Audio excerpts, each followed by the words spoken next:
Dear incoming first-year students, welcome to UNC Charlotte, Niner Nation.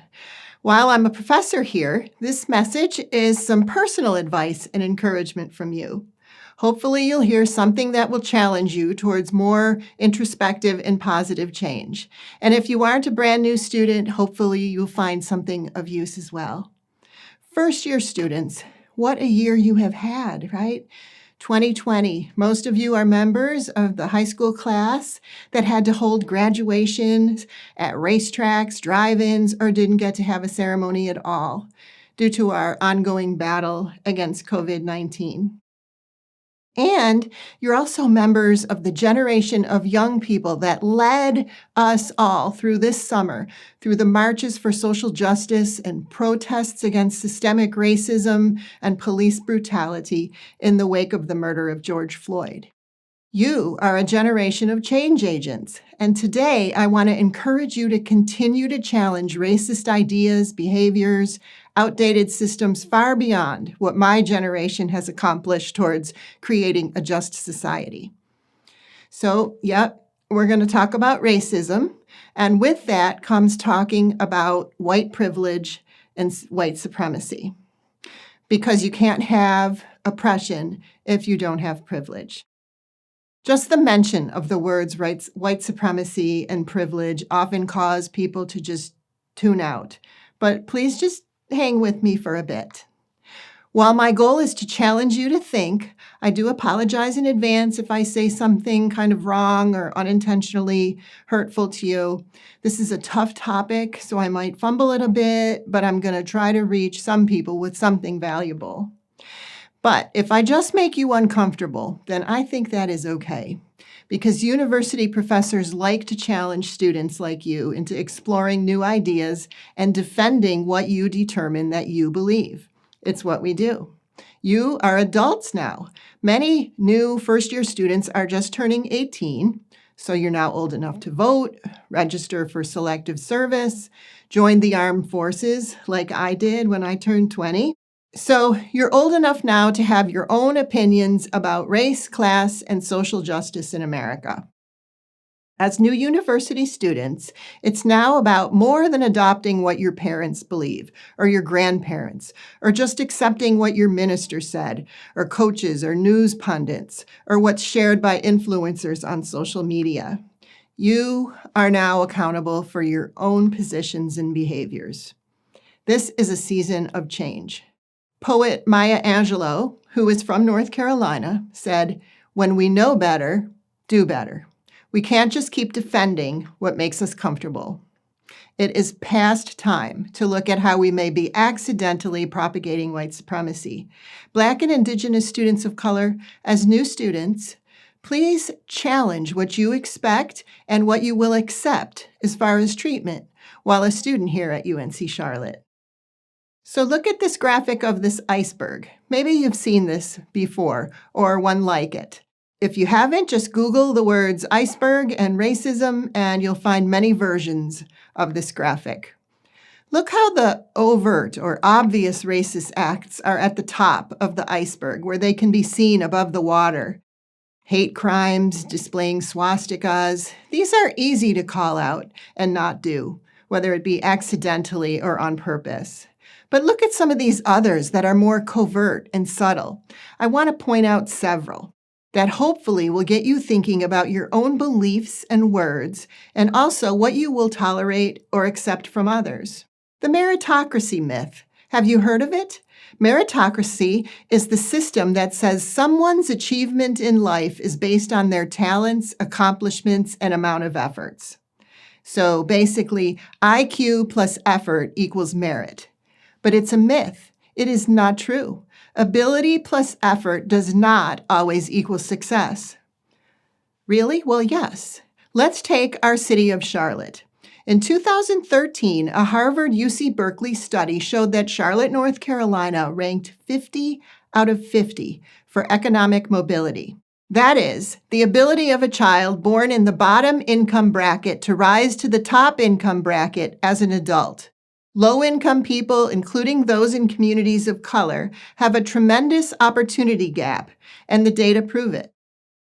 We were 50 out of 50, dead last among large U.S. cities.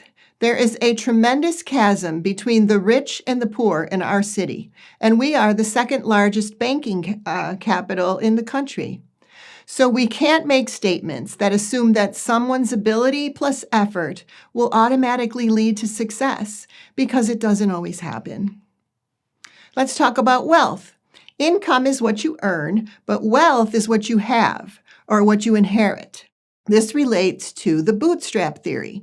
You've probably heard of this one. Maybe you've even said the statement yourself. Those poor people, which is kind of code for racial minorities, immigrants, other marginalized groups, right?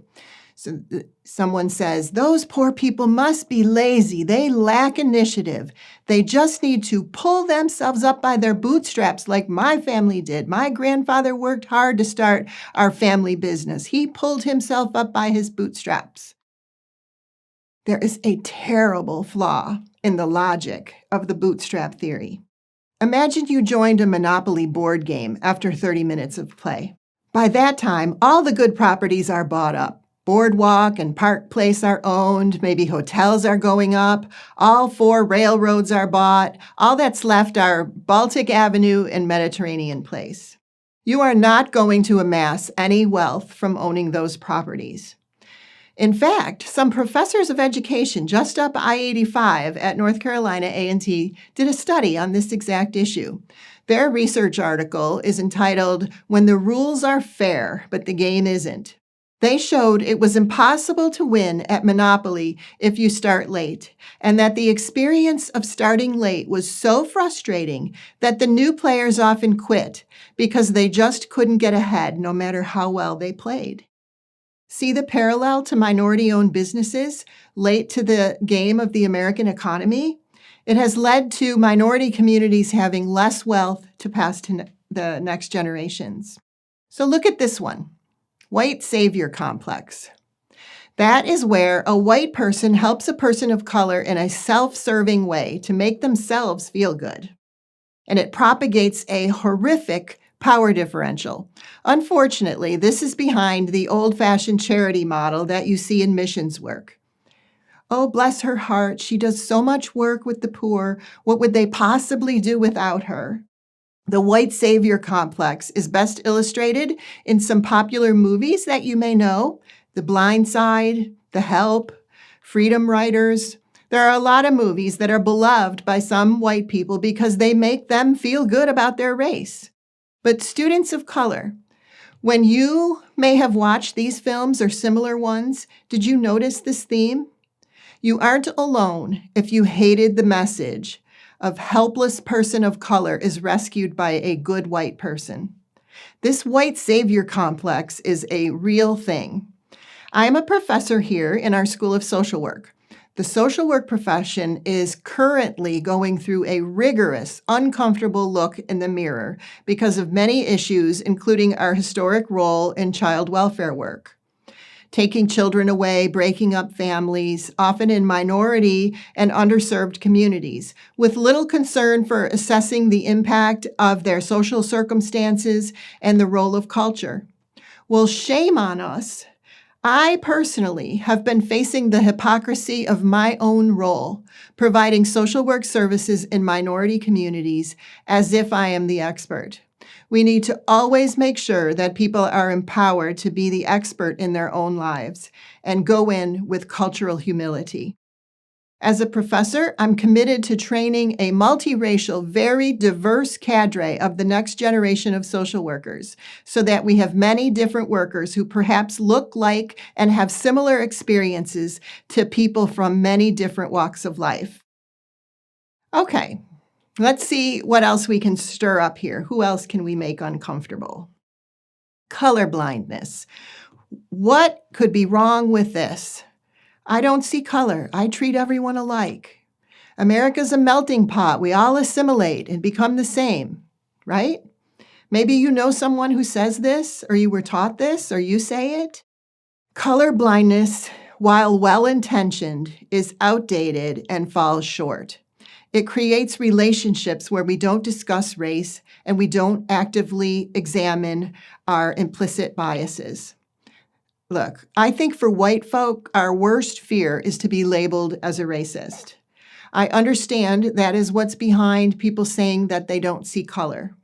But colorblindness says someone's lived experiences being different from yours doesn't matter. And it does matter. Let's celebrate diversity, not sameness. All right, white silence. That means not speaking up and being complicit through not confronting something that you know could be hurtful or oppressive to other people. So not saying racist jokes isn't enough. We need to confront bad behavior in our own social networks. So that's friends, even family, what we see on social media. Now we just need to get you back to in-person learning on campus so that you can experience campus life. But as new college students and full-fledged adults now, the future of our communities is on you. You need to do the work. Students of color, it is not your job to challenge racism. It is a social responsibility of all of us. You first-year students are members of the outstanding generation of youth who took it to the streets this summer and made Black Lives Matter finally something that is understood by people of all ages. Keep leading the way. And I'm preaching to myself here. After decades of anti-racist personal and professional work, I still have a ways to go. And here's something that I've been working on in my heart lately. So my ancestors all came relatively recently from Poland under stressful circumstances, and none of my people were present in America when we had people who were legally enslaved in North Carolina, and they weren't here when the indigenous people were driven from their lands. So I certainly have always been aware of these atrocities, but I didn't personally accept accountability for these acts of violence. All of us living here in the Charlotte region benefit from those long, sinful legacies, and we enjoy the benefits of the grand city that was built up on the backs of oppressed people.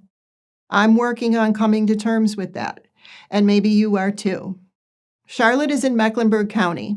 Based on the U.S. Census data from 1860, so that's right before the Emancipation Proclamation in the Civil War, 38.2% of people in the county were slaves. Think of that. Over a third of people in our region were surviving in bondage. And then look at this zoomed-in map. Maybe you can spot the county that you are from. If you want to look more closely, just Google the words slavery census in North Carolina, and you'll be able to find this map. I'm also grappling with deeply understanding that we are living and learning, and right now I'm standing on indigenous land that was colonized and appropriated from the Catawba people and several other nations who had lived on this land for 10,000 years. When the European settlers first arrived around 1540, there were approximately 15,000 to 25,000 Catawba Indians in the region. And by 1760, there were 1,000. Between people who were enslaved, indentured, and the native people who were exterminated or driven from their land, the soil of the Charlotte region is soaked with the blood of oppressed people. And that oppression continues today in the communities of their descendants. So the past of our country could be characterized as something other than great. My personal suggestion? You're now in a 4-year university at North Carolina's Urban Research Campus, which, regardless of your race or other statuses, makes you privileged in at least one dimension: education. And look at this iceberg again. We touched on several of these covert threads of racism, but there are many more areas for focus, so we have a lot of work to do. And let's do the work together. We are all Niners. Go Niners!